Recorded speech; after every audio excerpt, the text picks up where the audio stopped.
Allora, c'è Aurora Pigliafuochi di Sardegna Nazione, una donna molto impegnata sul fronte politico sardo, e chiediamo come mai Aurora è qui in questa manifestazione organizzata apertamente da sindacati italianisti. Prego.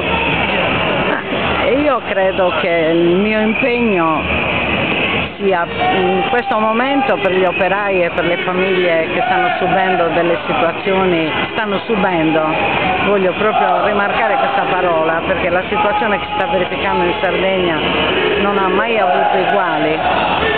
La Sardegna prevalentemente ha portato avanti le sue attività agropastorali e le persone comunque non hanno mai sofferto come in questo momento.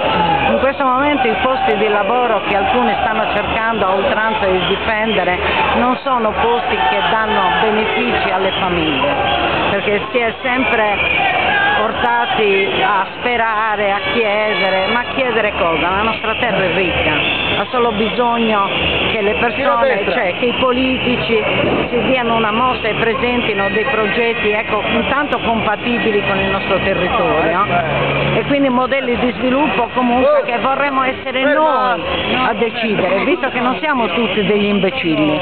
Noi vorremmo che i nostri giovani non fossero costretti ad emigrare e rimanessero qui o comunque rientrassero anche quelli emigrati e portassero il loro contributo allo sviluppo di questa terra.